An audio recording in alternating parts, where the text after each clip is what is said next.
তো আমরা আছি এখন সরোজ নদী অযোধ্যা। তো ইয়ানের একজন লোকাল পণ্ডিত জিয়ার থেকে আমরা এটার বিশেষতা কিটা এটা বাইর করছি। তো এটা অবশ্যই তোমরা কইতাছি আমি, তোমরা নাজারাটা দেখো পিছনের। তো এটা হইলো সরোজ নদীর তীর, যেখানে অনেক ভক্তরা স্নান টান করতে আছে। এখানে বোট টোট আছে, বোটের ভিতরে গুরন টুরন যায়, কত করে ঠিক আমি জানি না, কিন্তু গুরন যায়। তো হ্যাঁ, তো যে জিনিসটা করতে লাগছিলাম, এটার বিশেষত্ব হইলো রাবণের সীতা হরণের পর দিশারিয়ারে যখন মা সীতার উপরে কলঙ্ক লাগছে, তখন মা সীতা যখন অযোধ্যা সারি সারিয়ারে গেছিল কই, এই গল্পটা তোমরা সবাই জানো। এরপরে এটা ওইবার পরে দিশারিয়ারে ভগবান তার চার ভাইয়ের সঙ্গে টোটাল সবাই মিলে সারিয়ারে এই নদীর তীরে আইছে।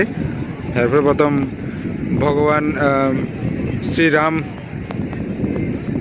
এই নদীতে দাঁড়াই মানে নিজের দেহ রাখছে, দেহ রাখি সারিয়ারে পরলোক গমন করছে। পরলোক মিন্স স্বর্গে গেছে গা, নিজের জায়গাতে আবার গেছে গা। তো এটাই হচ্ছে এই নদীর বিশেষত্ব, যার কারণে এই নদীটা সবচাইতে বেশি ফেমাস, কারণ ভগবান এটার দ্বারাই নিজের স্থানে আবার ফিরে গেছিল আমাদের মর্ত্যলোক থেকে। তো এই হচ্ছে এই নদীর মেইন বিশেষত্ব। এই সাইডে আরও অনেক, এটা হচ্ছে মেইন নদী। দেখো এখানে ক্রুজ আছে, সবাই বোটে চড়তে পারবেও।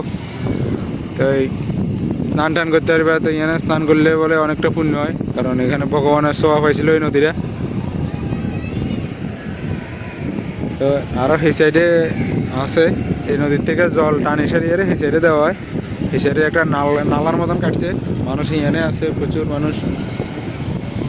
তো এই অংশটা দেখাবো তোমরা রে। এটা হচ্ছে সরোজ নদীর বিশেষত্ব কইলাম, যা ইয়ানের একজন লোকাল পণ্ডিতে কইছে আমারে। তো বাকি তোমরা রে এই সাইডটা দেখাই একটু।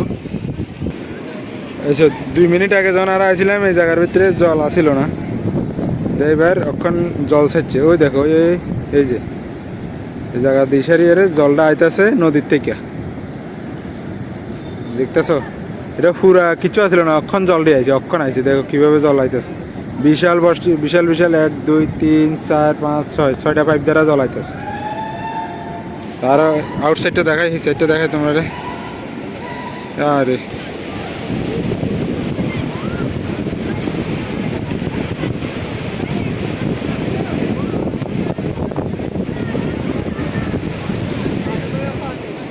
জল কিতা পরিষ্কার। এবার এই সাইডটা দেখো, মানুষ কেমনে স্নান করে দেখো।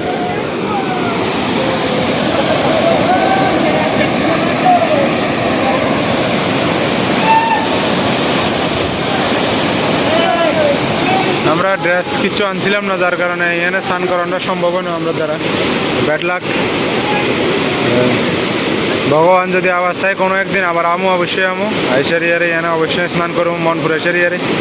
আর শরীরও একটু মোটামুটি কাইলে এসে সকাল 6টার আগে বাইরেছি, যে কখনো রুমে গেছি না। অখন বাজের বিকাল 3:30 নাগাদ মোটামুটি। তোমরা আউটসাইডটা একটু চেক করো।